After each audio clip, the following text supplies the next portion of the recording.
오늘의 사연 읽어드리겠습니다. 안녕하세요. 저는 어린 나이에 8살 연상인 남편을 만나 아이를 가지게 되었고 혼전 임신으로 결혼을 하게 되었습니다. 바보 같은 말이지만 대학교에 가면 다 연애를 할 수 있다고 하는 어른들 말에 대학교에 가기 전까지는 연애는 물론이고 짝사랑도 한번 해본 적이 없었습니다. 대학교에 온 뒤 연애를 시작해보려고 했지만 같은 나이 또래의 남자애들은 너무 어리게만 보였고 친구를 따라가게 되어 토익 학원을 다녔는데 그 학원에서 우연히 만난 남자가 있었는데 제가 꿈에 그리던 제 이상형이었어요. 저는 이때부터 연애 경험도 없었고 어떻게 남자에게 다가가야 하는지 몰라서 고백부터 했네요. 하지만 이 남자는 처음부터 제 고백을 들어주지 않았지만 학원에서 이리저리 만나고 제가 끝까지 구애 끝에 결국 저희는 만나게 되었습니다. 결혼 전까지 바람 한 번 안 피고 저에게 잘해줬어요. 내 여자친구 이렇게 예쁜데 어떻게 지금까지 남자 한 번 안 사귀어봤어? 자기가 나한테 고백했는데 자기 놓쳤으면 큰일 날 뻔했어. 자기 만나보니까 너무 사랑스럽고 내가 복 많은 남자네. 고마워. 라며 항상 저를 이뻐해줬습니다. 그리고 제가 이뻤는지 제 부모님께도 너무 잘 대해주었어요. 그러다가 제가 22살 때 남자친구의 아이를 가지게 되었습니다. 너무 어린 나이라서 그런지 저는 아이를 키울 자신도 없고 그리고 아이 때문에 남친의 발목을 잡긴 싫었습니다. 그래서 아이를 지우려고 했지만 내가 그렇게 책임감 없는 사람 아니야. 우리에게 선물해준 소중한 아기인데 왜 지우려고 했어? 자기야, 내가 책임질 테니까 우리 아이 낳아서 키우자. 내가 잘할게. 우리 결혼하자. 라고 하면서 결혼하자고 먼저 얘기를 꺼내주더군요. 그때까지 봐왔던 남편의 모습은 정말 괜찮은 사람이었기 때문에 고민 끝에 대학교를 자퇴하고 결혼을 하게 되었습니다. 그렇게 혼전 임신으로 시작된 결혼 생활은 마냥 행복할 것 같았지만 순탄치 않았어요. 남편 때문에 힘들었다면 저는 이해할 텐데 저를 힘들게 했던 건 바로 시어머니였어요. 시어머니가 저를 가장 못마땅하게 여겼던 건 자기 자식 발목 잡아서 일부러 임신해서 아이를 가졌다는 생각을 항상 가지고 있었던 것 같아요. 시어머니는 몸 하나 간수 못한 저를 못마땅하게 여기고 환양년 취급을 하였네요. 그리고 항상 제가 시댁에 갈 때마다 제가 있는 앞에서 제 험담을 하는 것은 물론이고 집안일을 모두 저에게 시키더라고요. 결혼 생활을 해보셨던 분들은 아시겠지만 힘들 때 누구한테 기대겠어요. 바로 남편에게 제가 위로받고 싶기도 해서 남편에게 너무 힘들다고 계속 말을 해봤지만 남편도 결혼 후 점점 변하기 시작하더니 나중에는 자기 너무하는 거 아니야? 엄마가 며느리한테 하면 얼마나 했다고 그렇게 매사에 하나하나 사사건건 불만이야? 솔직히 우리 못되라고 말하겠어? 다 우리 잘되라고 하는 거 아니야. 그냥 좋게 받아들이면 안 돼? 제발 그만 좀 해.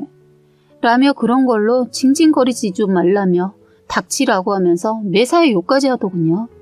정말 하루하루가 제게는 힘들었고 큰 상처를 받았었지만 아이를 아빠 없이 키울 자신은 없었기에 이유는 하지 않고 혼자 버티고 있었습니다.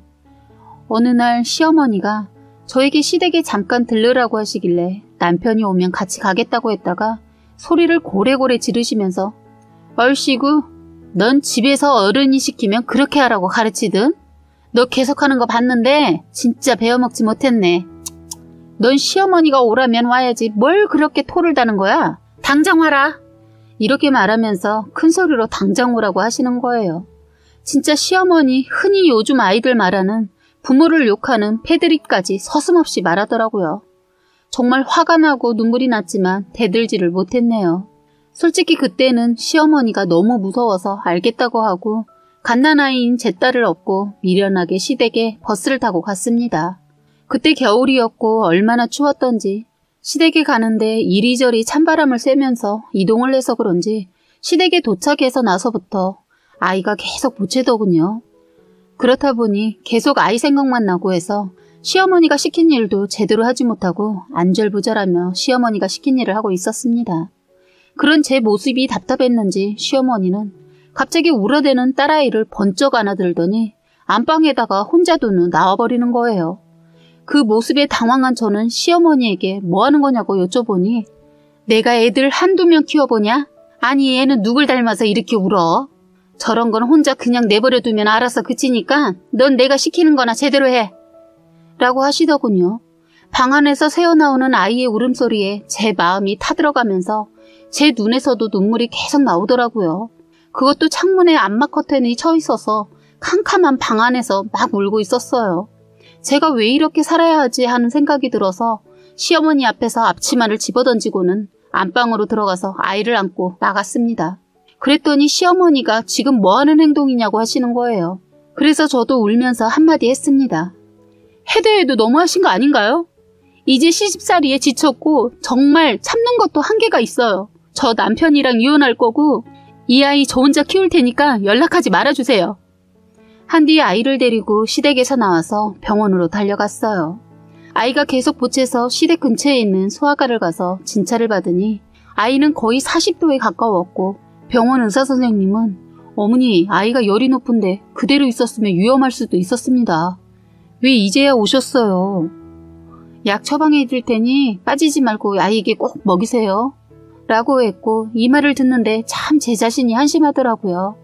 진료를 마치고 약을 받아온 뒤 집에 갔더니 이미 퇴근하고 돌아온 남편이 문을 열고 들어가는 저에게 현관문 앞에 있던 액자를 집어던지더라고요. 버럭 화내는 것을 들어보니 그 이유가 시어머니 말씀을 무시하고 저 혼자 아이를 데리고 나가버렸다는 것이었어요. 너무 어이가 없어서 저도 화를 내면서 소리치며 남편한테 말했어요. 어머니한테 말 다 들었지? 오빠, 아니 야, 너랑 진짜 오만장 떨어져서 안 살아. 어떻게 내가 시어머니한테 했던 것만 생각하고 어머니가 우리 아이한테 한 건 쏙 빼먹고 내가 오자마자 뭘 집어던진 거야? 으아! 진짜 인간 같지도 않은 새끼. 라고 큰 소리로 말했습니다. 저랑 살면서 이런 모습을 본 적이 없는 남편은 당황해했고 크게 싸웠어요. 그리고는 진짜 못 살겠다는 생각이 들어 제가 꼭 필요한 소지품만 챙기고 그 집에서 나왔습니다. 그랬더니 이 변심하고 시어머니만 생각하는 나쁜 놈이 저를 쫓아나와선 별 욕을 다 하더군요. 저도 계속 이 인간이랑 욕하며 몸싸움을 하려 했는데 저에겐 딸아이가 있었고 아픈 제 딸이 더 우선이었기에 무시하고 친정으로 갔습니다. 친정으로 간 뒤 시어머니와 남편에게서 쌍욕이 담겨있는 문자와 여러 통의 부재중 전화가 와 있었어요. 나중에는 저를 가만 안 두겠다는 협박성 문자까지 있더군요. 이런 행동을 했던 남편을 그냥 두지 않았습니다. 친정아버지께 지금까지 있었던 모든 일들을 말해서 친정오빠랑 2명이 시댁에 가서 진짜 남편 멱살 잡히고 시어머니는 욕 들어먹고 완전 뒤집어 엎어놓고 오셨더라고요. 이 지경까지 되었는데 더 이상 살 수는 없는 것이고 저는 그런 문자들을 모아 이혼을 제대로 준비했고 아이의 양육권부터 위자료까지 모두 받아냈어요. 지금 생각하면 내가 왜 이리 당하고만 살았을까 후회도 되지만 이미 지난 일인데 후회하면 뭐하나 앞으로는 이렇게 바보 등신처럼 살지 않으리라 다짐을 하였었죠. 그렇게 이 사람들과 악연은 영원히 끝난 줄로만 알았죠. 그런데 참 운명의 장난이라는 게 한 번으로 끝나지 않더군요. 저는 이혼 후 혼자 아이를 키우며 일을 했고 처음엔 친정에서 몇 개월 살다가 너무 폐를 끼치는 느낌이 들어서 친정집 주변에 위자료 받은 돈과 제가 가진 돈, 친정에서 돈을 조금 빌려서 이리저리 합쳐 아파트 하나 구입을 하고 제 딸인 민서와 둘이 몇 년째 싱글맘으로 살고 있었습니다. 아무래도 친정집과 가깝다 보니 친정엄마도 자주 민서를 봐주었지만 항상 엄마에게 맡길 수는 없기에 아이를 어린이집에 늦게까지 맡길 수밖에 없더군요. 요즘에는 일하는 엄마들이 많기에 다른 엄마들 시선은 신경 쓰지 않았지만 그런 제 모습을 좋지 않게 보는 사람들도 있더군요. 그런데 그 이유가 일을 많이 해서 아이를 제대로 보지 못해서가 아니라 제가 이혼녀였기 때문이었습니다. 나는 이혼녀라고 떠벌리면서 일도 말한 적이 없는데 어떻게 우리 아이가 다니는 어린이집에 어떻게 소문이 난 것인지 알 수가 없었습니다.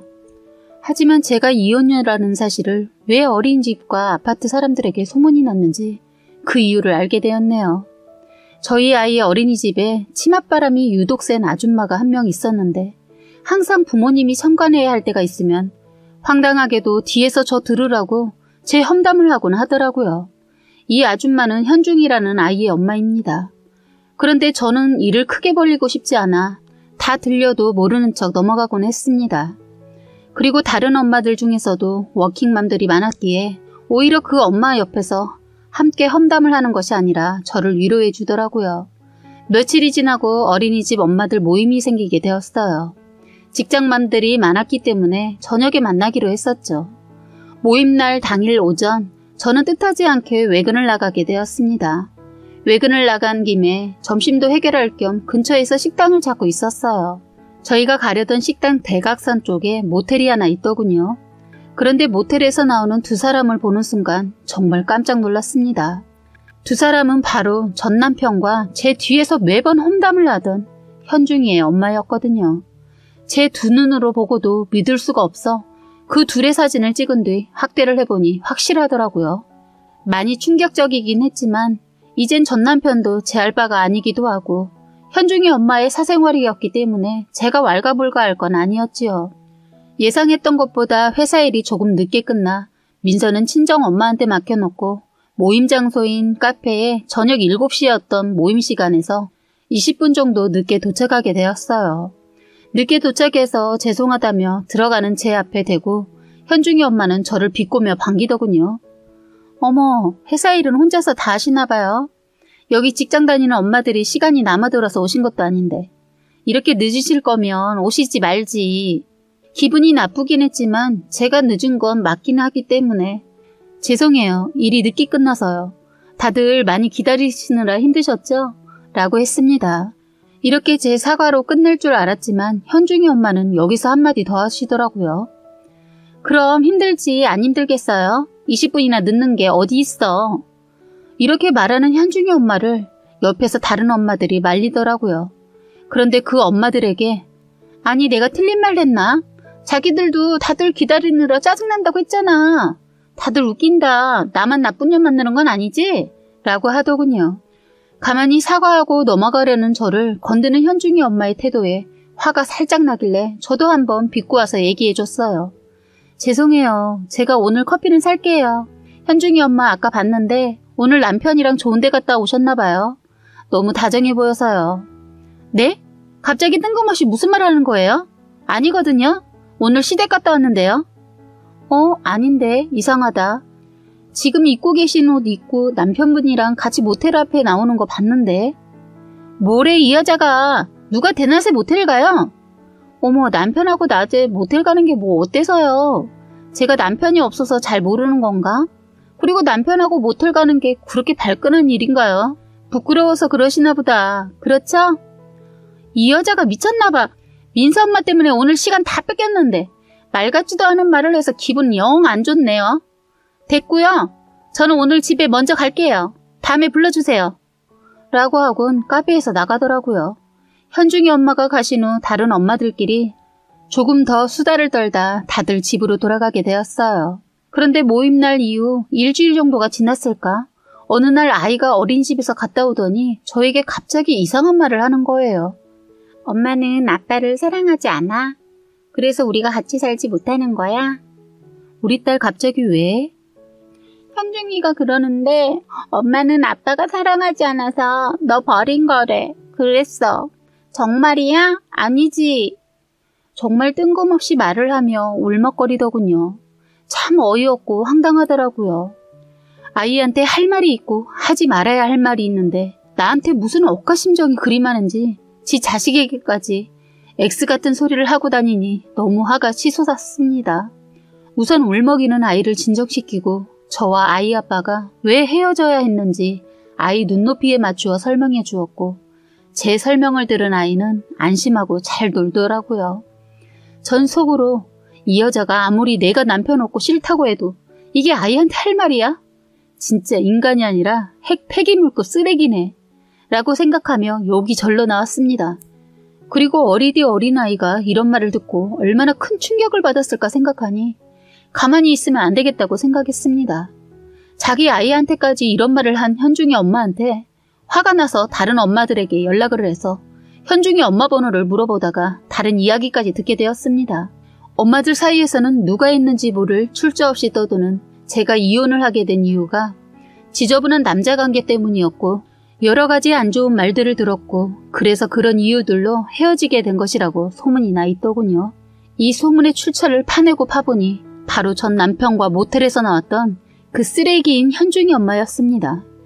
열이 제대로 받은 저는 현중이 엄마를 제대로 엿먹여야겠다는 생각이 들더라고요. 그래서 전 남편에게 안부를 묻는 척하면서 요즘 어떤지 물어보기도 하고 뭐 하면서 사는지 물어본 뒤 혹시 만나는 사람이 김윤희가 맞냐고 물어봤어요. 이 이름이 현중이 엄마 본명이거든요.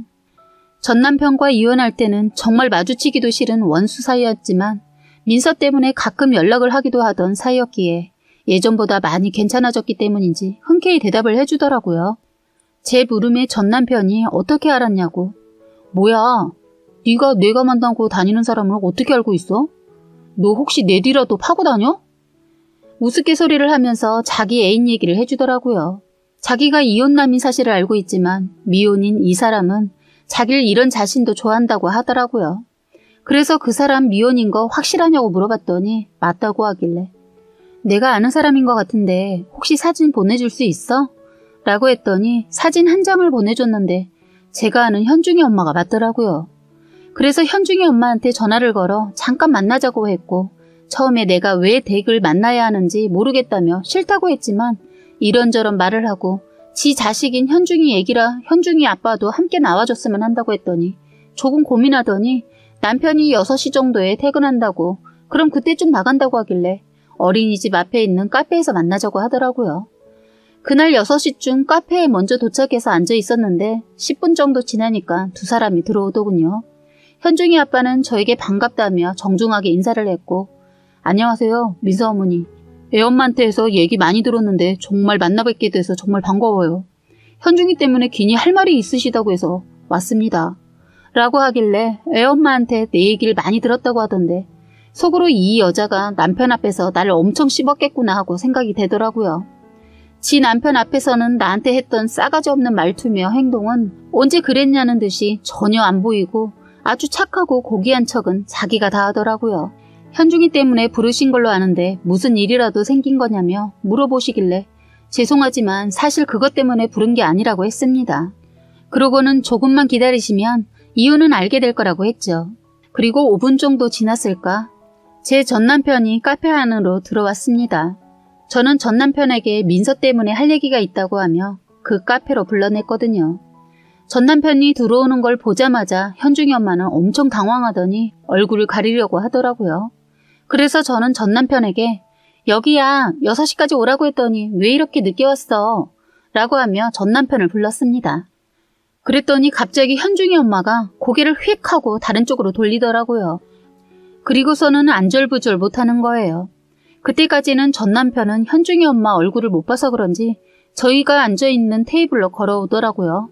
저를 보더니 이분들은 누구 하면서 말꼬리를 늘어뜨리더니 안녕하세요, 민서 엄마가 오라고 해서 왔는데 이 자리가 왜 제가 갑자기 오게 되었는지 모르겠는데 아무튼 초면인데 반갑습니다 하면서 웃으며 말하더라고요.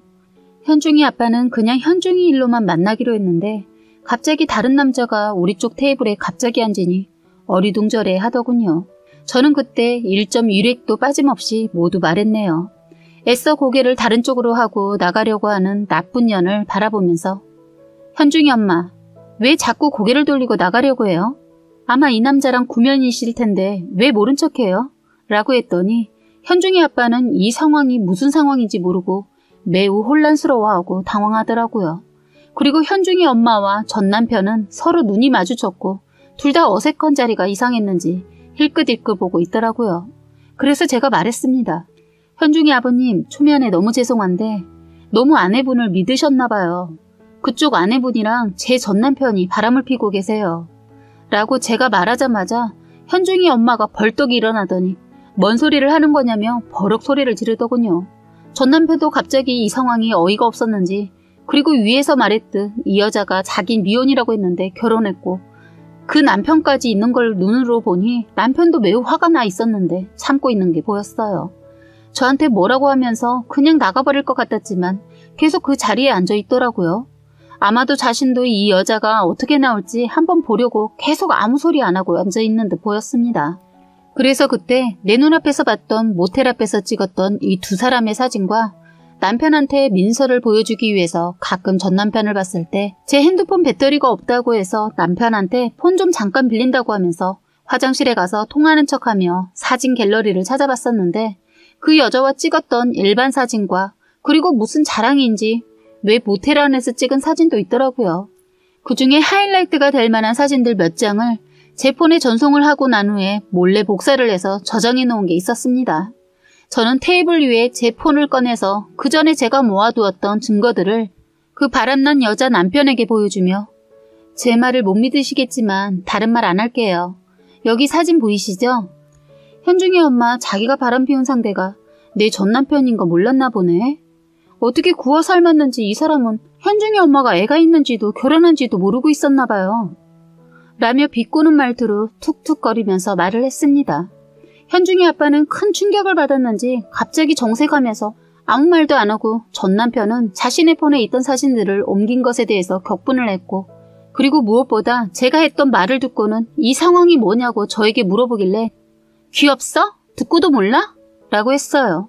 바보처럼 저와 이혼 후 만난다는 여자가 유부녀 저 여자의 말에 속아 넘어간 거죠. 아무튼 두 명의 남자들 모두 다들 충격을 받은 듯 했어요. 충격을 받지 않으면 그게 사람이 아닌 거죠. 그러더니 현중이 엄마의 손을 잡고는 이 사람이 하는 말이 진짜냐고 착 가라앉은 낮은 톤의 목소리로 화를 내면서 물어보더라고요. 이대로 있다가는 자기 남편한테 이혼당할 것 같으니까 갑자기 남편에게 무릎을 꿇고 울면서 비는 거예요. 그 여자 남편은 너무 충격인지 그때까지도 멍하니 자신의 커피잔만 만지작거리고 있더라고요. 그때 현중 엄마는 애절한 목소리로 여보, 이거 다 나 속이려고 하는 거야. 믿지 마. 당신 지금까지 봐온 내 모습 보면 알잖아. 제발, 이 남자는 내가 모르는 사람이야. 저 사진도 다 꾸며낸 거라고. 이 말이 너무 웃기고 어이가 없어서 제가 오리발 내미는 것도 정도껏이지. 지금 증거까지 있는데 말이 되는 소리를 하셔야죠. 자긴 깨끗하고 뭐라도 되는 것 마냥 다른 사람들 험담하고 다니실 땐 좋았죠? 라고 했더니 갑자기 일어나선 제 뺨을 때리는 거예요. 그런데 그 손을 현중이 아빠가 잡았고 지금 뭐 하는 짓이야? 네가 여기 있는 모든 사람들을 다 속이고 엉망으로 만들어 놓은 거면서 왜 다른 사람한테 화풀이를 해? 라고 한 뒤 잡은 손을 뿌리쳐버리더라고요. 이때 언성이 높아지고 다른 사람들의 시선들이 느껴졌어요. 우리 쪽이 앉아있던 곳이 가게 맨 가장자리 끝부분이었는데 그리고는 물을 벌컥벌컥 마시는 거예요. 근데 얼마나 화가 났던지 손에 쥐고 있었던 컵에서 퍽 소리와 함께 깨지는 거예요. 깨진 유리잔 때문에 손에서 붉은색 피는 줄줄 흐르고 바로 2인용 나무 테이블을 발로 차서 밀쳐버리더라고요.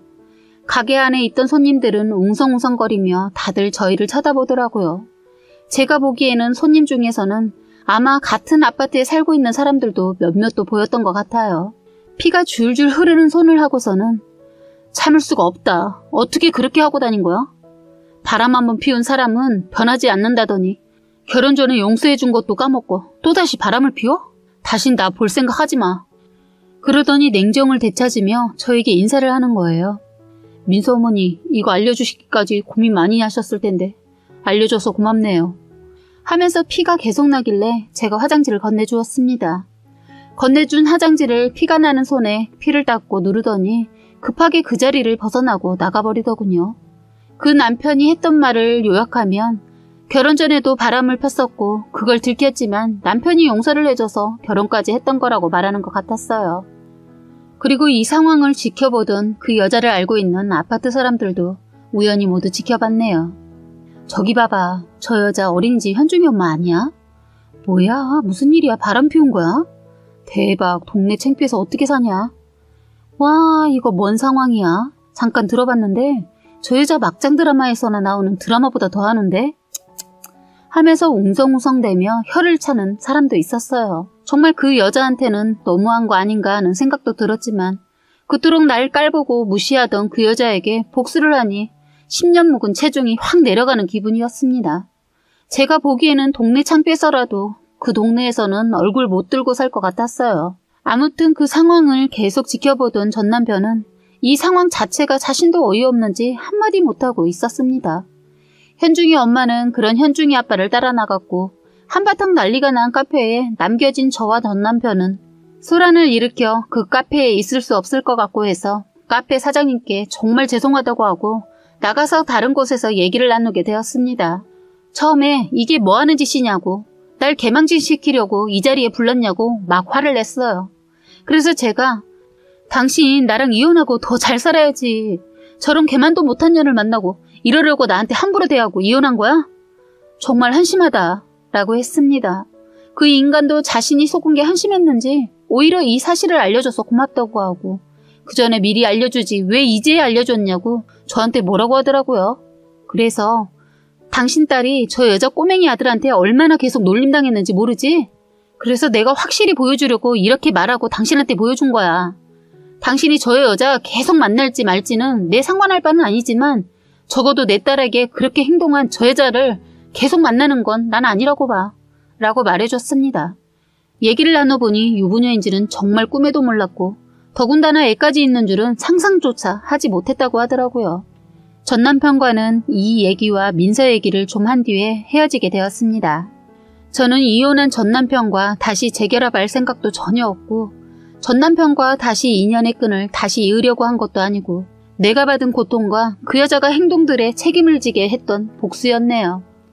안 좋은 소문들은 어찌나 빠르던지 얼마 지나고 나니 엄마들 사이에서 현중이 부모는 이혼했다는 것이 동네방네 모두 소문이 돌더군요.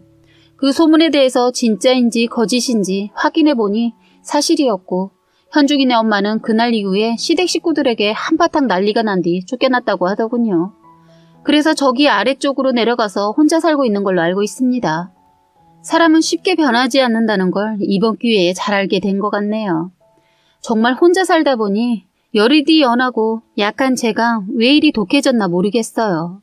제가 이런 일을 꾸몄다는 것도 믿기지 않고 그렇지만 이렇게 그 여자한테 했던 일들을 절대로 후회하지는 않습니다. 처음 결혼에 실패를 해서 아직도 그 트라우마에서 벗어나지 못해 아직도 남자가 접근을 하려고 해도 지금도 먼저 제가 손절을 하고 있는 상태예요. 뭐 우리 딸을 정말 친딸처럼 대해주는 정말 좋은 아빠가 있다면 재혼도 생각해봐야 하겠지만 그런 좋은 남자가 있을까요? 아무튼 길고 긴 제 인생 사연을 들어주셔서 감사합니다. 우리 딸과 열심히 살아서 부끄럽지 않은 엄마가 되겠습니다. 제 사연을 읽다 보면 다소 격한 표현들이 있는데 그건 참고해서 사연을 들어주셨으면 하네요. 저는 저희 할머니와 저희 아버지 얘기를 해보려고 합니다. 복장 터지는 아버지의 행동과 이해할 수 없는 할머니의 얘기예요. 제가 결혼해서 살아보니 정말 할머니의 억지는 말도 안 되는 것 같아요. 자기 자식만 생각하고 며느리는 그냥 아들의 뒤치다거리로 하찮게 생각하셨던 것 같습니다. 여기서 있는 사연들을 우연히 보다가 엄마 생각이 나서 이렇게 제 사연도 보내봅니다. 저는 어린 시절 하면 너무 힘든 기억밖에 없어서 그 어느 누구에게도 말하지 않았던 일들을 여기서 엉어리를 풀게 될 것 같네요. 저는 고등학교를 나와 돈만 보고 열심히 살았습니다. 어려웠던 집안을 장녀로서 이렇게 세워보려는 굳은 마음으로 정말 앞만 보고 열심히 살았던 것 같아요. 그런데 친정에 아무리 돈을 보태주어도 살림은 피지 않았어요.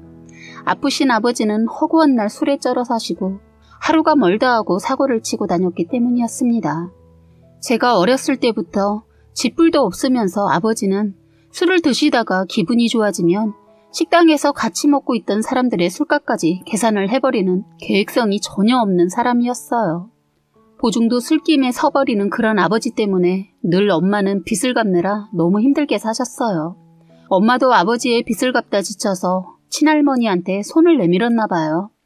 그런데 할머니는 빚을 갚아주지도 않으시면서 되려 엄마한테 남자가 배포가 커야 한다며 그런지 또 어이없게도 잘했다고 아들 자랑만 늘어놓으셨다고 하더군요. 야, 남자가 뭐래도 뭐든지 크게 노는 거야.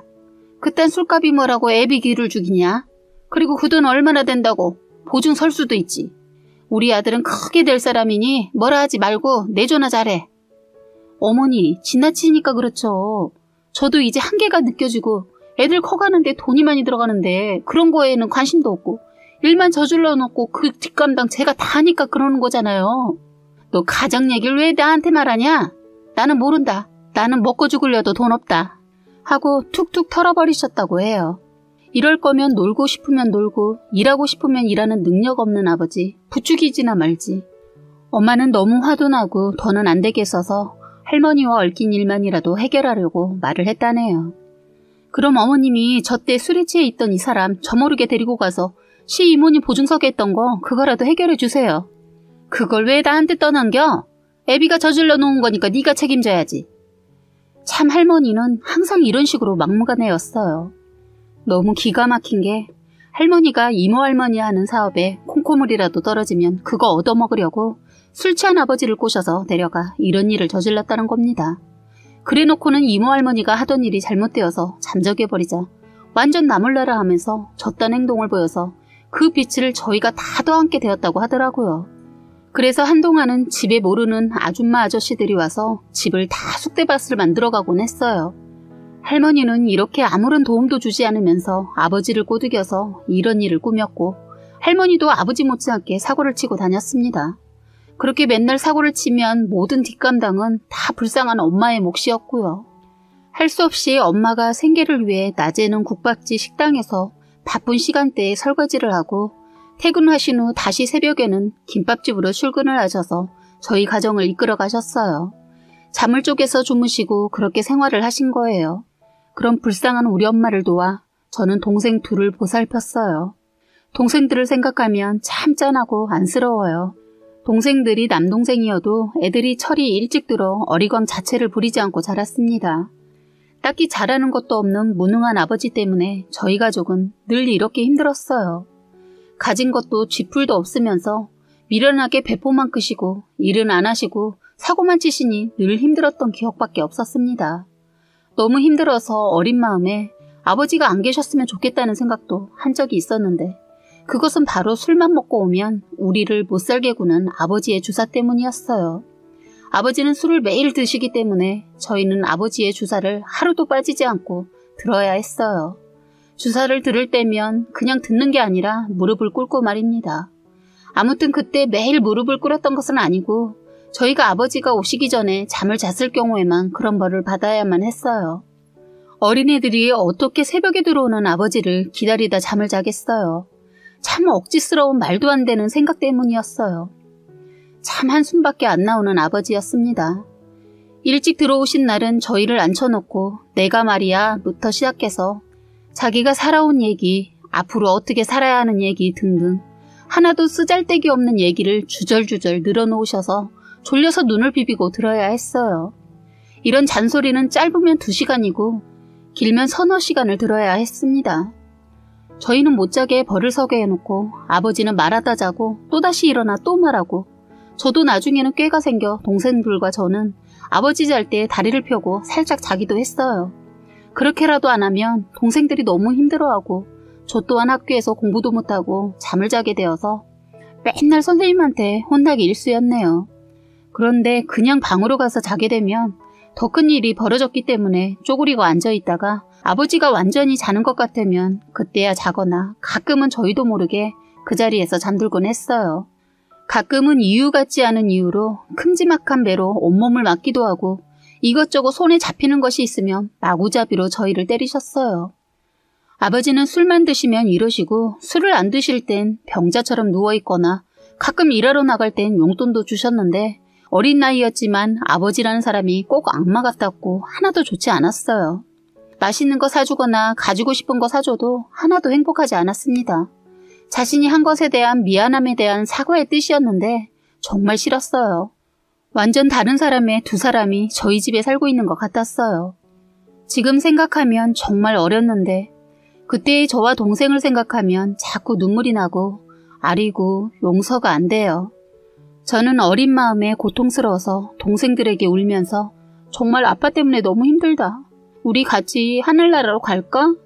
그럼 그곳에서는 이렇게 힘들지 않을 거 아니야. 라고 제가 다독여줘야 하는데 오히려 동생들한테 해서는 안 되는 말까지 했던 기억이 나네요.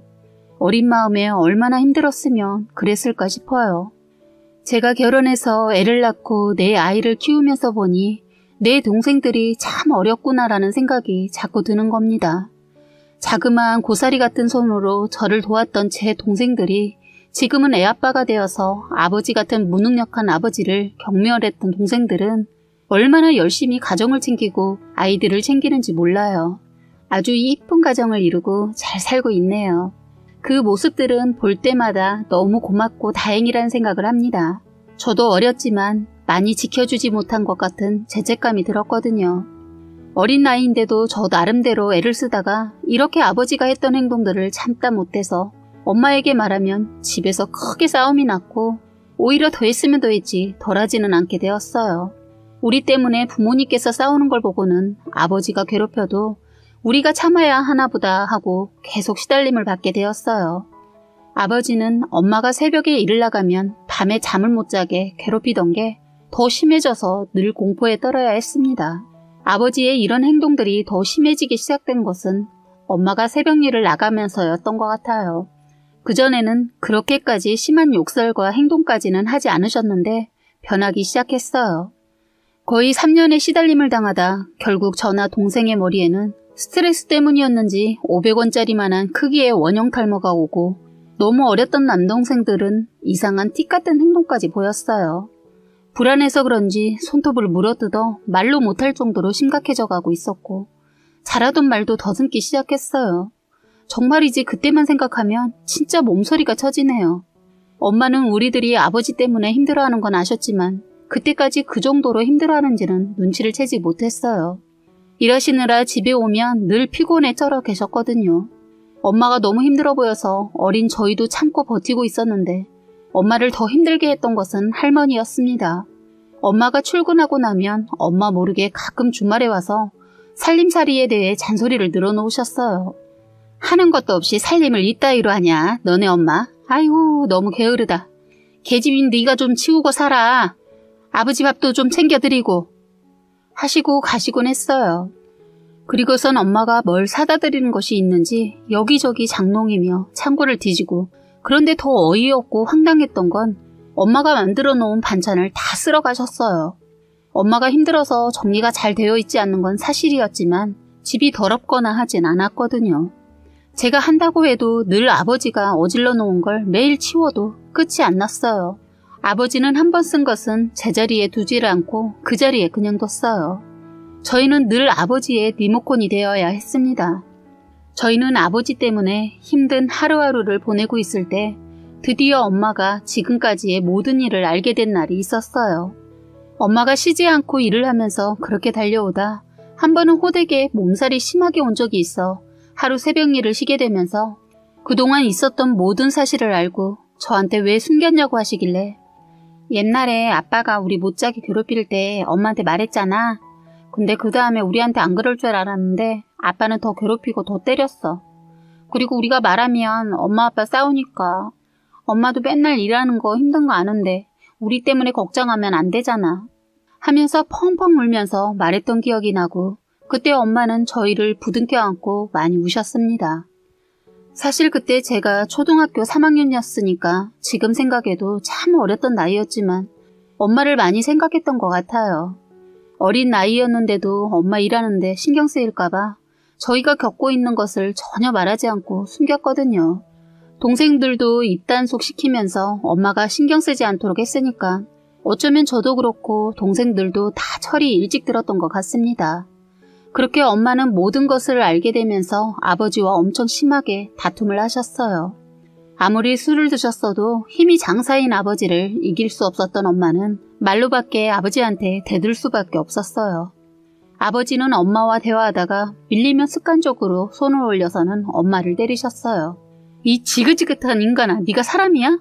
내가 얼마나 더 너 같은 걸 위해 옆에 있어야 하는지 모르겠다. 술만 먹고 처자식은 안중에도 없는 당신이랑 더 이상 못 살아. 라며 엄마는 아버지에게 말하셨고 엄마가 대들거나 이러면 더욱 손찌검은 심해졌습니다. 엄마에게 손을 대는 아버지를 저희도 보고만 있지 않고 말렸고 그럴 때는 우리도 함께 맞았던 기억이 나네요. 그날 한참을 술에 취해 떠드시다가 아버지가 잠이 드셨어요. 아버지의 계속된 인간 같지도 않은 행동 때문에 엄마는 결심하신 듯 저희에게 간단한 집만 챙기라고 하셨어요. 그렇게 해서 저희 넷은 아버지를 피해 야반도주를 했습니다. 도저히 같이 살 수 없다고 판단하신 엄마는 이혼까지 생각하고 집을 나섰어요. 악마 같은 아버지를 피해서 외할머니 집에 있었습니다.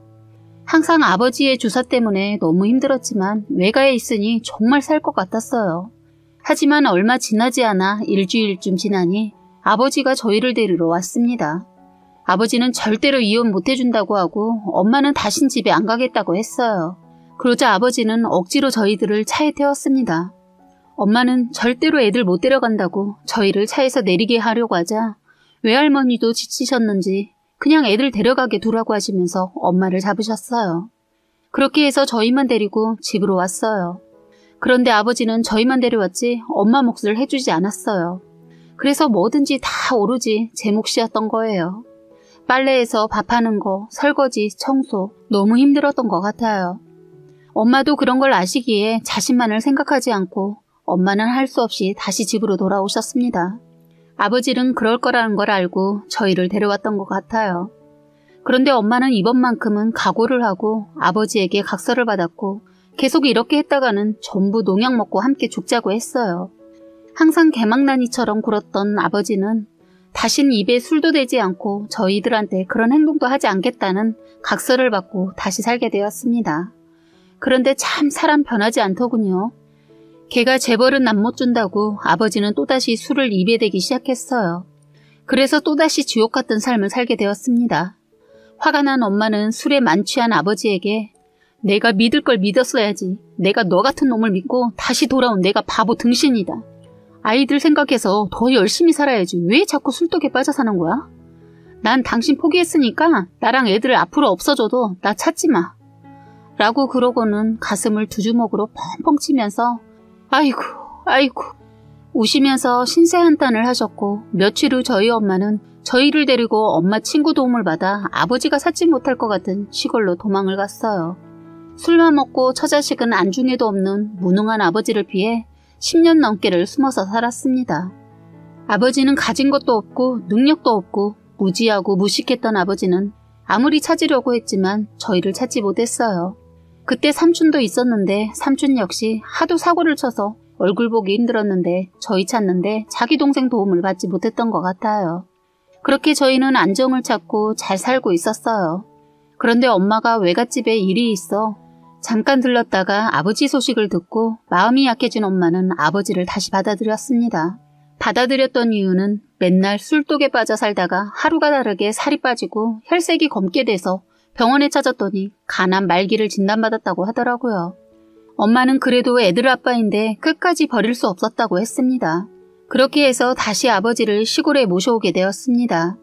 그때부터 저희 삶도 다시 어두운 터널 속으로 들어가더니 빠져나오지 못했어요. 아버지의 병원비 그리고 아버지의 사고치는 거 뒷수습 때문에 저는 할 수 없이 공부를 포기해야만 했습니다. 저는 기울어져가는 집안을 살리기 위해 공장에 취직을 했고 어느 날 공장 쉬는 날 집에 갔는데 부엌에 계시던 엄마가 한없이 한숨을 쉬고 있었어요. 엄마, 요즘 아빠 때문에 많이 힘들지? 난 정말 아빠 믿지만 다시 아빠 받아들인 거 엄마 마음 다 이해해. 너무 우리한테 아빠 데려왔다고 눈치 보지 마세요. 라고 엄마한테 말씀드렸습니다. 엄마는 자신을 알아줘서 고맙다고 저한테 고생시켜서 미안하다고 하시더라고요. 그런데 아무리 열심히 벌어서 집에 돈을 보태줘도 늘 부족하고 힘들었어요. 자식으로서 이런 생각하면 안 되지만 우리 곁에 다시 돌아온 간암말기 진단을 받은 아버지가 어서 빨리 죽었으면 좋겠다고 생각했어요. 왜냐하면 자꾸 사고를 치고 다녔기 때문이에요. 남의 가게에 가서 술을 드시고 유리창을 깨부시지를 않나. 남의 차를 돌로 던져서 파손을 하지 않나. 정말 시도 때도 없이 사고를 치셨어요. 제가 벌어서 엄마한테 보내면 그 사고 친 거 메꾸기 바빴어요. 저 혼자만으로 감당 안 되기도 하고 경제적으로 살아가기 힘들었기 때문에 엄마는 농사를 짓다가 시내에 있는 식당 일을 시작했는데 그때 혼자 집에 계신 아버지는 여기저기 돌아다니면서 사고를 친 거예요. 동생들은 학교를 다니고 있었기 때문에 아버지를 케어하는 사람이 없다 보니 사고만 치고 다니셔서 할 수 없이 엄마가 일을 그만두고 아버지를 지켜야만 했습니다. 엄마가 아버지 술 드시고 자는 뜸 따서 밭일하고 있으면 몰래 나가서 또 술 드시고 사고치고 그렇게 못된 짓을 하시더니 병세 악화로 자리에 누우시더니 다시는 영영 일어나지 못하셨어요. 차라리 잘 됐다고 생각했습니다. 그땐 아버지가 너무나 버거운 짐이었거든요. 저는 정말 힘들었지만 한 번도 아버지한테 대들거나 어떠한 제스처를 취한 적이 없었는데 아버지가 돌아가시기 한 달 전에 그동안 쌓인 말을 하염없이 눈물을 흘리며 다 토해냈어요. 아버지 또한 죽기 전에는 미안했는지 저에게 아버지가 죄인이다 하시면서 미안하다고 하더군요. 처음으로 아버지한테 사과라는 것을 받았어요. 저희를 그렇게 괴롭히고 힘들게 했던 아버지는 그렇게 돌아가셨습니다. 아버지가 돌아가시고 나자 저희 집은 그때부터 안정을 되찾기 시작했어요. 동생들도 제가 열심히 일을 해서 대학까지 보냈습니다. 동생들은 이런 저에게 늘 감사함을 전하고 있어요. 저는 동생들이 결혼할 때까지 저에 대한 것은 생각도 하지 않고 희생을 하면서 살았거든요. 어린 시절 아버지한테 당했던 걸 생각하면 가슴 한구석이 아려서 너무 안쓰러운 제 동생들을 끝까지 책임지고 싶었어요. 왜 그런지는 모르겠는데 그냥 제 동생들이 너무 안쓰럽고 짠했던 기억이 제 발목을 잡고 있었어요. 그래서 저는 제 삶도 포기하고 결혼을 하지 않고 동생들 먼저 결혼 다 시키고 어느 정도 자리를 잡았을 때 아는 지인 통해서 남편을 만나게 됐어요. 동생들 뒷바라지하는 것에 빠져 저는 연애에 있단 거는 생각조차 하지 않고 앞만 보고 오로지 돈만 보고 살았는데 너무나 착한 남편을 만나게 된 겁니다. 늦은 나이라 임신은 꿈도 꾸지 못했고 제가 자궁 쪽에 조금 문제가 있어서 자연 임신하기가 힘들다고 해서 아기 갖는 걸 거의 포기하다시피 했어요. 하지만 감사하게도 시험관 아기가 성공되어서 쌍둥이를 낳아서 잘 살고 있어요. 엄마는 재혼하시지 않고 계속 혼자 사셨고 그런 엄마는 제가 결혼해서 가정을 이루고 행복하게 사는 모습을 보고 너무 좋아하셨어요. 그런데 할머니는 명절이나 이럴 때 아버지의 죽음이 저희와 엄마 탓인 양 막말을 하셨어요. 엄마도 이제는 같이 늙어가는 연세라 지치셨는지 참다가 작년 명절에 할머니 집에 갔다가 다 뒤집어 엎어놓고 나와버리셨어요. 작은아버지 계시지만 이혼하고 혼자 사셔서 엄마 혼자 이것저것 준비하고 있는데 할머니가 엄마한테 그랬다네요. 10년 동안 숨어 살면서 어떤 놈하고 놀았느냐고 하시면서 더 살 수 있는 아들 데려가서 말려 죽였다고 했다고 합니다. 엄마도 더 이상은 안 되겠는지 그럼 혼자서 아들 제사상 차려서 보내라고 하고 2번 다신 발걸음 안 한다고 하고 나와버렸다고 해요. 그 이후로 정말 할머니 아프다는 연락 와도 엄마 가시지 않아요. 작은 아버지도 자기 엄마 감당 안 되니까 일만 있으면 엄마를 찾으시는데 이젠 엄마도 결심을 하셨는지 작은 아버지한테 말했다고 합니다. 형도 없는데 고집불통인 시어머니 잔소리 다 들으면서 지금까지 그만큼 했으면 할 만큼 했다고 생각하는데 내가 이런 말 안 하려고 했는데 그쪽 인간들 다 하나같이 양심도 없는 인간들이야. 어머니는 우리를 그렇게 피말려 놓고 한다는 소리가 내가 당신 아들 죽였다고 하는데 이게 할 말이야? 내가 다 죽어가는 당신 아들 데려다가 병간호한 거 뻔히 알면서 바람피는 환양년 취급까지 했지만 그래도 시댁이라고 찾아가서 챙겨드리려고 했는데 당신들 내 인생에서 모두 지워버릴 테니까 다시는 연락하지 마 라고 하면서 작은아버지께 말했고 작은아버지는 사정사정했지만 바로 전화를 끊어버렸다고 하네요. 원래 매정하지 못하신 엄마지만 이렇게 하시고는 정말 냉정하게 정을 끊어버리시더라고요. 그 후부터는 저희 명절을 이제는 엄마 집에서 지내고 끝냅니다. 그래서 이번 명절은 시끄럽지 않게 조용히 즐겁게 보낼 수 있었어요. 그리고 저는 이번 명절에 엄마한테 물어봤어요. 엄마도 지금 생각해보면 참 답답한 인생을 사셨는데 왜 아버지를 버리지 않았냐고 그랬더니 엄마는 아버지가 없이 자란 자신의 성장기가 너무 싫어서 저에게 저런 못난 아버지라도 그늘이 되어줄 거라고 생각하고 버리지 않으셨다고 하더군요. 그런데 끝까지 짐이 되어서 후회했다고 합니다. 맞아요. 전혀 그늘이 되어주기는커녕 정말 너무나 무거운 큰 짐이었어요. 이제는 엄마도 엄마를 위한 삶을 사시길 바랄 뿐입니다. 정말 힘겨웠던 어린 시절과 엄마의 삶을 얘기하다 보니 사연이 길어졌네요. 끝까지 읽어주셔서 감사합니다. 모두 행복하세요. 사연은 여기까지였고요. 구독과 좋아요, 알림 설정 부탁드리겠습니다.